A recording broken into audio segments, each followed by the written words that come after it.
we're going to talk about multiple endocrine neoplasia, also abbreviated MEN, which is men, and in particular we're going to talk about MEN 1. There's three types of MENs.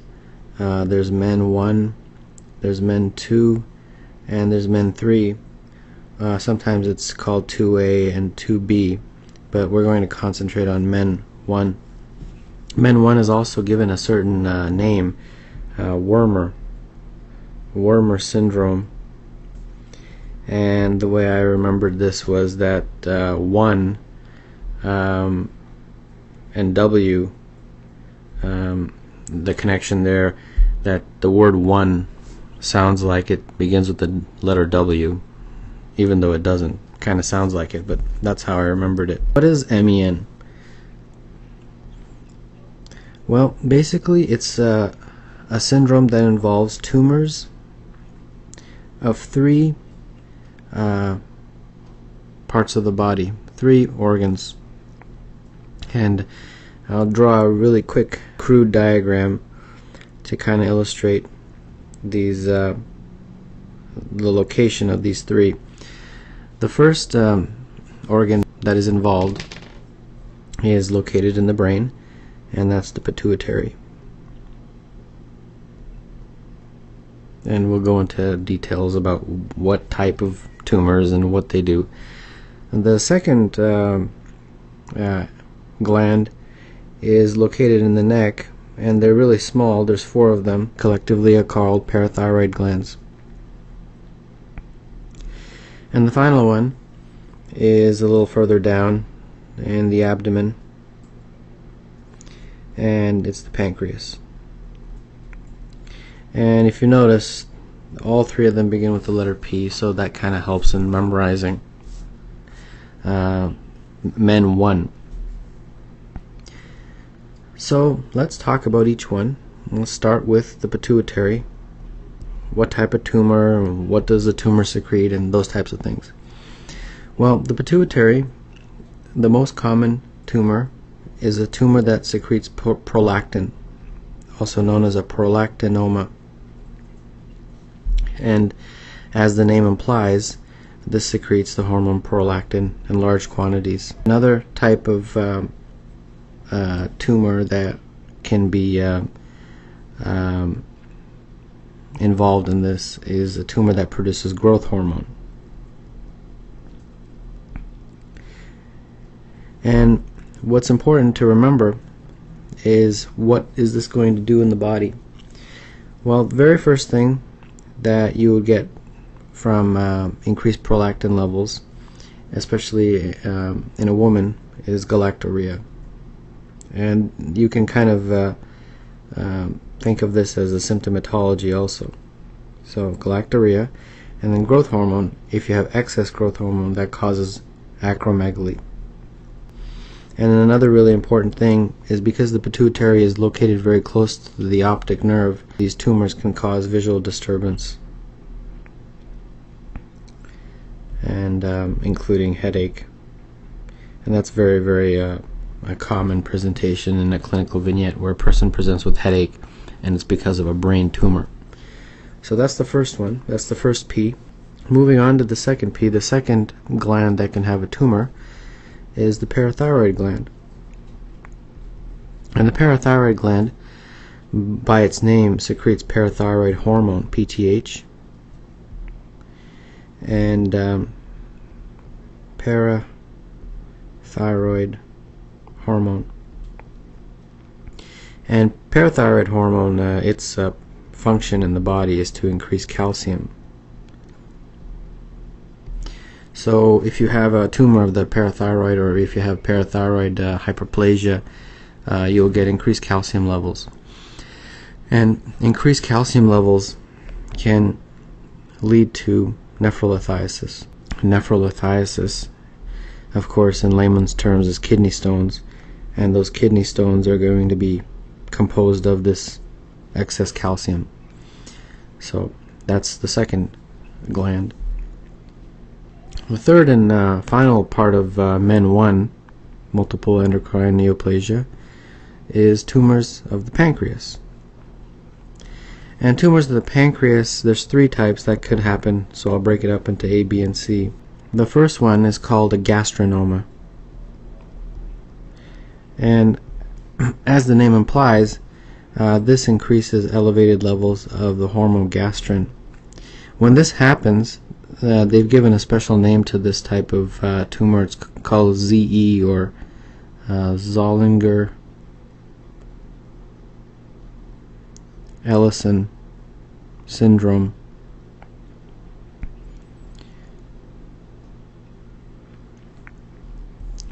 So what does gastrin do? Why is gastrin important? Gastrin can increase gastric acid production, and that can lead to stomach ulcers or peptic ulcers.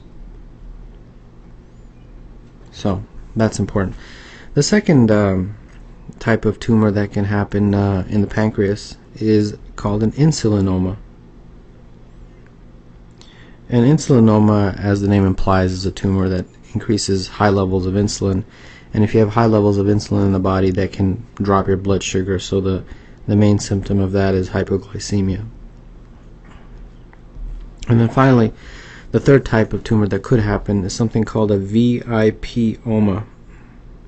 So what's VIP? VIP is vasoactive intestinal peptide. And when this happens, the key symptoms are severe diarrhea. Severe diarrhea and electrolyte abnormalities, which are usually what happen with secretory diarrhea because you lose a lot of fluids. So that is a rundown of the type of tumors that are involved in MEN 1. So when you talk about diagnoses, what you really need to do is go through a list of all the tumors and think about what does each tumor secrete, and that's what you need to test in the body. So if you look at the first one, the first gland, it was the pituitary. And if you remember, the pituitary could, in this syndrome, secrete high levels of prolactin and growth hormone. So this is the part of the diagnostic workup, the labs you would order. And so the reason I'm writing it out like this is so that you kind of remember it, understand it, rather than memorize the list. Second gland, if you remember, was the parathyroid, and the parathyroid involves elevated calcium levels if there's a tumor. So that's the other lab test you need to order. Also, the hormone itself can also be ordered as a lab test. And then finally, the pancreas most commonly secretes that gastrinoma that we talked about, so you can order a gastrin level. Those are some of the main diagnostic tests. The other part of the diagnosis is, of course, imaging studies that will localize the tumors. So either a CT or an ultrasound to localize MRI or CT to localize the tumors in the various glands. And the symptomatology is also very important. For example, if the person has a tumor of the pituitary gland, they can have those visual field defects. And this is, of course, part of your history and physical exam. If the person has increased prolactin levels, they can present with galactorrhea. Increased growth hormone levels, they can present with acromegaly, presentation of acromegaly. Increased calcium levels, they can present with kidney stones. So it's important to understand this rather than just memorize it, because it would make a lot more sense if you kind of put the pieces together rather than just memorize a big long list. So how do you treat it? Well, the treatment is primarily surgical. Once you localize the tumors, you surgically remove them, but there are a couple medications that I'd like to talk about. The first one is a medication to treat a prolactinoma. To decrease prolactin levels in the body, you use a dopamine agonist if you're using medications. The reason is because a dopamine agonist, dopamine in particular, that neurotransmitter inhibits prolactin. Dopamine puts the brakes on prolactin. This is something that I always used to write. And a dopamine agonist like bromocriptine, which is very, very popular, that can be used to inhibit prolactin levels. Another very important medication is octreotide, because octreotide is a inhibitory medication that inhibits the release of many hormones. So it can be used in Men 1 to inhibit various hormones and their release. So it inhibits the release of quite a few, and I'll list them: growth hormone, gastrin, VIP, and also insulin. And all of these were involved in some way or another in the tumors that I discussed. And now I'll show you a few clinical vignettes. A patient comes to medical attention because of a kidney stone. During the clinical evaluation, the patient reveals that he has had a history of stomach ulcers. Which of the following diagnoses should the patient consider? And the vignette doesn't tell you much, but they're obviously trying to come up with some syndrome. This one is actually Men 2, and I'll make another video about Men 2 soon. And this one, as you know, is Men 1. Well, let's talk about this. A kidney stone would happen because of a parathyroid tumor. So a parathyroid tumor or hyperplasia of the parathyroid would increase the levels of parathyroid hormone, and that results in increased levels of calcium. And as we talked about earlier, calcium can then go and deposit and cause these kidney stones, nephrolithiasis, the medical or technical term. So that's the first part.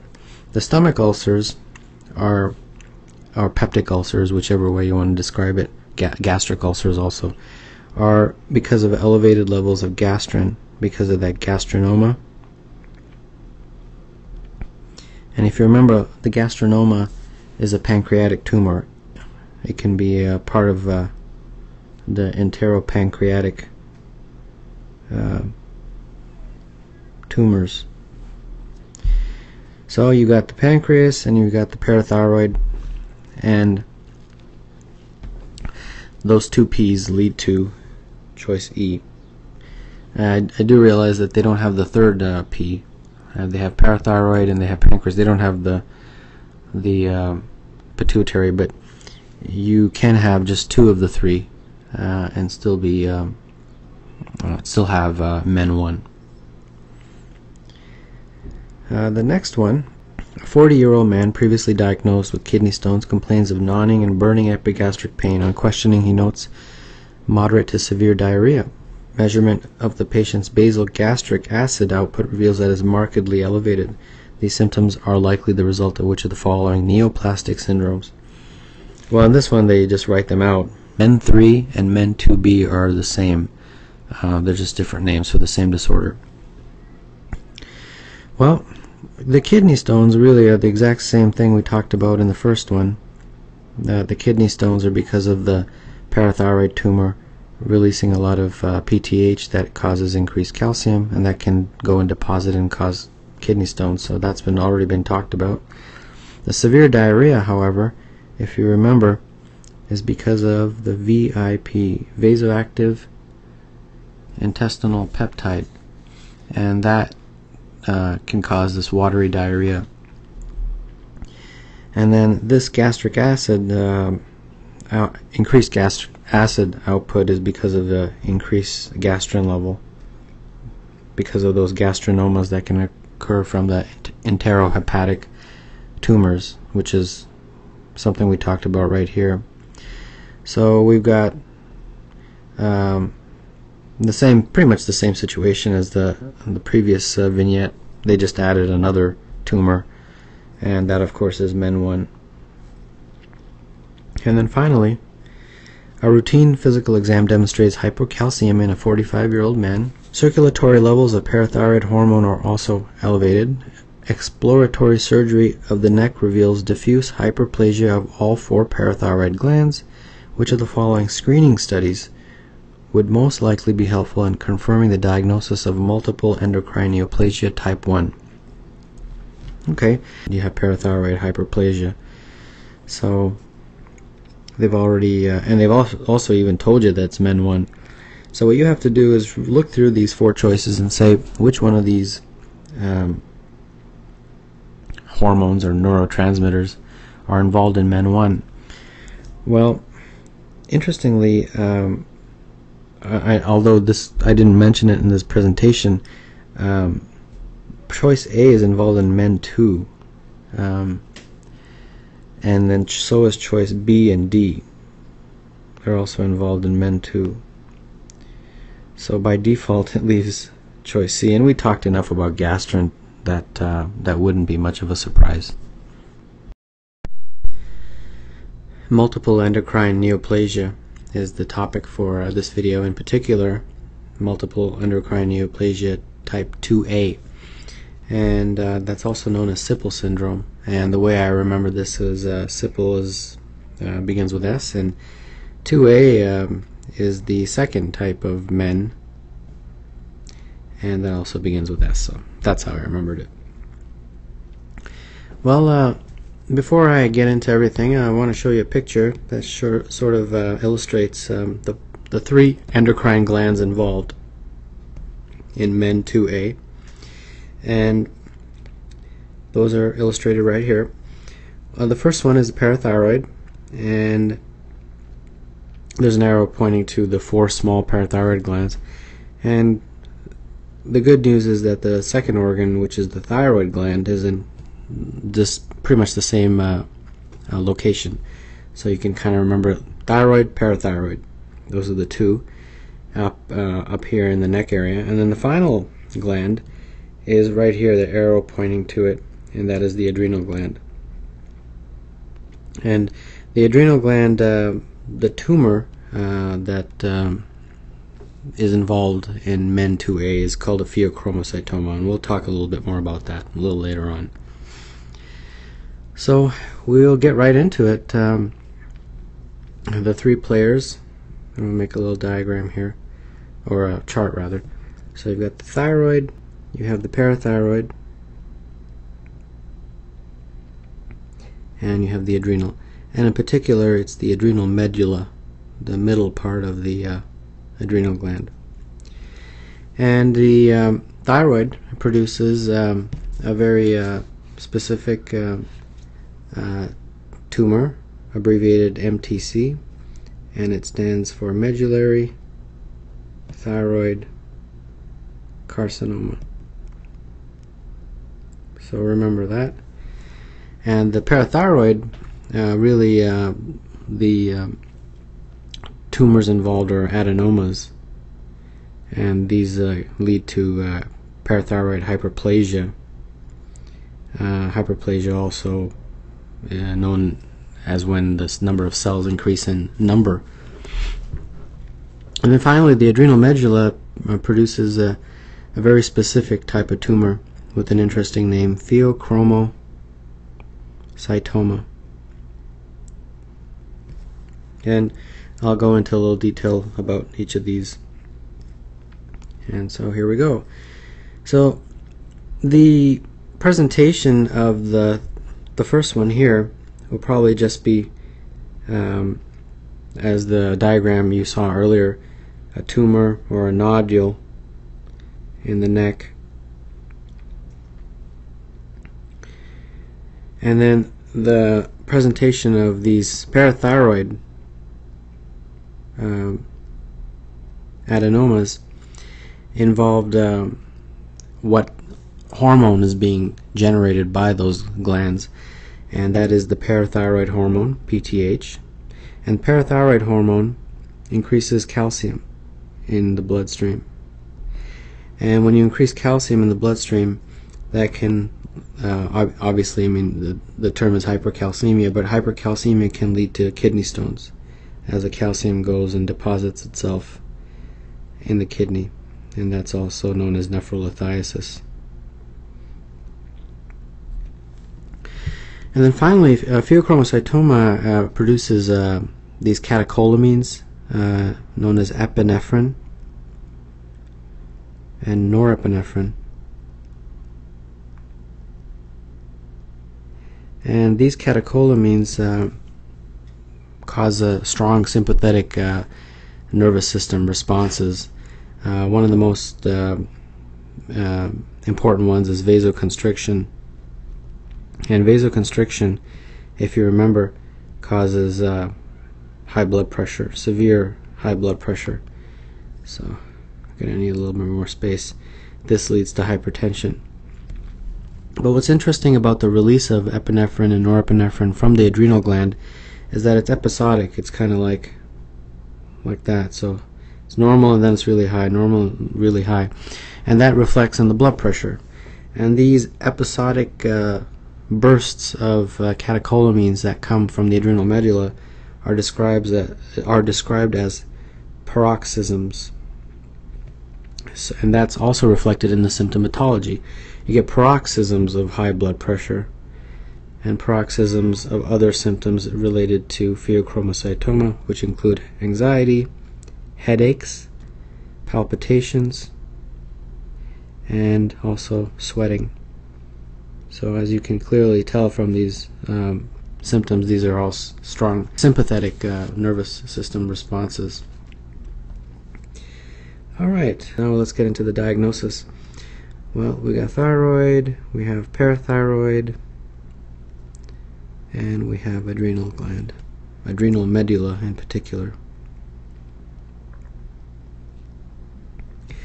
Well, a big component of the diagnostic workup of MEN2A is imaging, because these are tumors that you would need to localize, and that's usually done with a CT or an MRI. So that's a big part of it. But in addition, there's blood tests that you can do and urine tests. So if you're trying to do a diagnostic workup of a suspected parathyroid tumor, you can measure parathyroid hormone as a simple blood test, and you can also, of course, measure calcium. Adrenal medulla, if you remember, releases epinephrine and norepinephrine, and these can also be measured. Another thing you can measure, in addition to norepinephrine and epinephrine, is the breakdown product or metabolites of these two catecholamines, and those metabolites are known as metanephrines. And these can be measured as blood tests or even urine tests. So that's a brief listing of the diagnostic workup. Treatment and management, MEN2A, really is surgical. That's the primary way. You have to excise these tumors.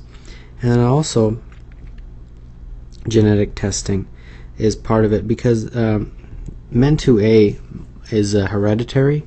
Multiple endocrine neoplasias are actually, they're all hereditary, and the genetic testing is very important in identifying a child with this syndrome early on, so that you can do the necessary treatments before it becomes more severe or, advanced stage tumors. And then finally, there's one clinical vignette, just one, and here we go. A patient consults a physician because of a small nodule in his neck that on biopsy proves to be a parathyroid adenoma. The patient's mother had medullary carcinoma of the thyroid. In addition to medullary carcinoma of the thyroid, to which of the following conditions would this patient be particularly vulnerable? Okay. Well, what's happening in this question is this patient already has this, and his mother had this. So this patient is not guaranteed, but most likely en route to developing MEN2A. And if he does, which other tumor or condition would he develop? Well, basically what they're asking you is, what's the final piece of the puzzle of MEN2A? And that's this tumor, which is a tumor of the adrenal gland, in particular the adrenal medulla. and that in this question is choice D. We're going to talk about multiple endocrine neoplasia, in particular MEN3 in this video. MEN3 is also known as MEN2B. And multiple endocrine neoplasia 3 consists of the following things. So there's 3 things. The first one is a thyroid tumor known as medullary carcinoma. Medullary carcinoma of the thyroid. And the second aspect is a tumor of the adrenal medulla. That's the gland, and the name of the tumor is pheochromocytoma. Chromocytoma. And the final, the third aspect of this disorder is something called mucosal neuromas. And those are the 3 parts of MEN3. So what kind of presentation would you get? Well, first I'll show you a picture of this to kind of give you an idea of what it is. These are neuromas, as you can clearly see. These are small bumps on the lips or tongue or mucosa. They can occur also on the eyelids, and they can also occur in the intestine as well. And if they occur in the intestine, they can cause GI problems. But that's what the neuromas are referring to. The next one I'll talk about is this one. This is a tumor of the adrenal medulla, and it secretes 2 very significant catecholamines, epinephrine and norepinephrine. Norepi. And this tumor, because it secretes very high quantities of these 2 catecholamines, the symptomatology is related to those 2 catecholamines. The first thing that these 2 do is a very powerful vasoconstriction on the blood vessels. And when you vasoconstrict a blood vessel, that increases the blood pressure. So hypertension is a very big component of pheochromocytoma. But what's interesting is that when this tumor happens, it releases these catecholamines in sort of a episodic way. So, you know, it's normal 1 minute, and then, you know, a few hours later it's very high. So you get these paroxysms of symptoms, and they're really, the symptoms have entirely to do with the actions of these 2 catecholamines on the body, which are sympathetic nervous system response. So not just high blood pressure, but anxiety, sweating, rapid heart rate, increased heart rate, things like that. Medullary carcinoma of the thyroid is a thyroid tumor, and you will it would present with a lump in the neck, and then there's other tests that will be abnormal, and I'll get into that a little bit later. So someone presents with these types of physical exam findings or that type of a history. Well, how would you diagnose it? Well, let's start with the thyroid tumor, medullary thyroid carcinoma, and then we'll talk about pheochromocytoma. And then the mucosal neuromas are just something that you would see on physical exam. If it's in the intestine, then most likely you'd have to do a colonoscopy, but there's no like lab tests per se. Well, both of these, first of all, because they're tumors, you'd probably have to do some type of imaging to localize them. So that's the first part of the diagnostic workup. But there's some lab tests that are very interesting. The thyroid one has a very interesting one that isn't very often done because it's so specific. But here's the name. It's a pentagastrin stimulated calcitonin test, and that one will point to a diagnosis of medullary thyroid carcinoma. The pheochromocytoma, how you detect that is that those catecholamines that the tumor secretes, epinephrine and norepinephrine, break down into metabolites, and those metabolites are known as metanephrines. And those metanephrines can be detected as either a blood test or a urine test, either plasma or urine test. So that's part of the diagnostic workup of MEN3.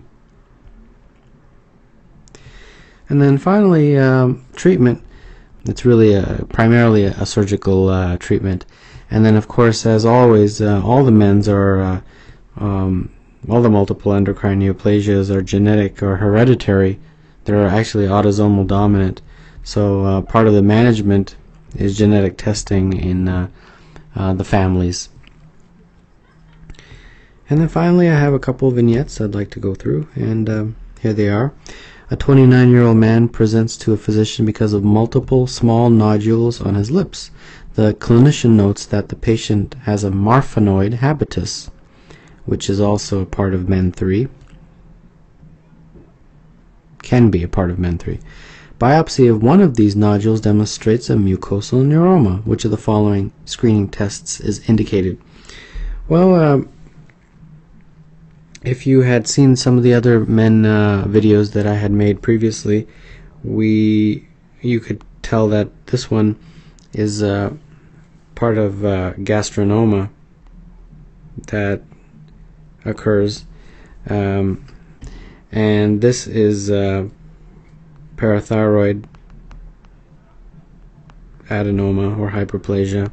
To check for it, this is the VIP oma that can happen.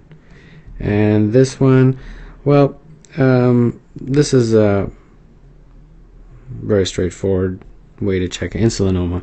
All of these are part of either MEN1 or MEN2. And by default, that actually leaves MEN3, which is choice A. But what really gives it away in this particular vignette is the mucosal neuromas, which is really only part of MEN3. So, and finally, a 40-year-old male has paroxysmal hypertension. He is subsequently found to have medullary carcinoma of the thyroid, pheochromocytoma, and mucosal neuromas. Parathyroid involvement is not noted. What is the most likely diagnosis? Well, you can't get any more straightforward than that. They basically told you the three things. 1, 2, 3 things that are part of MEN3. And just so you don't get confused, MEN3 sometimes is also known as MEN2B.